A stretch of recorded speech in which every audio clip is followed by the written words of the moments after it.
Hello everyone, we're back in our new videos. Today I'll be showing you a 2014 Ford F150. The engine is cranking but doesn't start. Anyway, this is the trouble code retrieved from the PCM.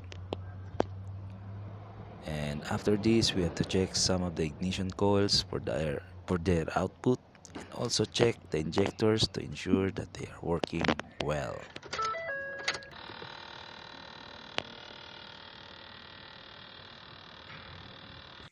Since the ignition coils and injectors were working properly, I added gasoline to the intake manifold's throttle.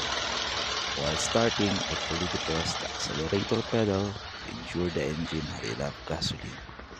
And if the engine starts, you have to release the pedal. Although it works, there is low fuel pressure in the engine. We measured 28 to 30 psi. According to the specifications, the fuel pressure must be at minimum of 51 psi and a maximum of 62 psi. Now we have to remove the fuel pump motor in the fuel tank. Also, we have to remove the propeller to gain access to the fuel tank. Accessories like hoses, sensors, wiring sockets, and more. This is the old fuel pump motor that we remove. And this is the new one. Newly installed fuel pump motor assembly.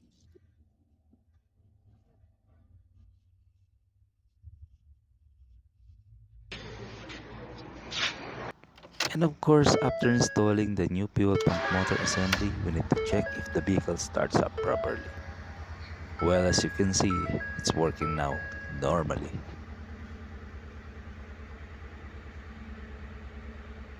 One click and it starts. Next, we need to check the fuel pressure on the gauge. It measures 54 without depressing the throttle pedal accelerator. It's normal. From the start of the video, we have a trouble code which is cylinder 4 misfire detected. There's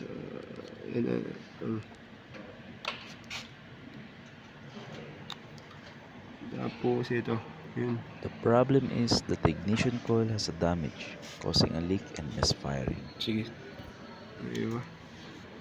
Number 4 ah. Yun. Number 1.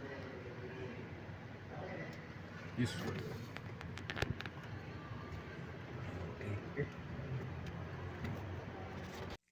Thank you for watching my video. I hope you like the content and please leave a like, you can share, and a big factor if you can subscribe to my channel to grow. This is JB YouTube channel. Thank you very much.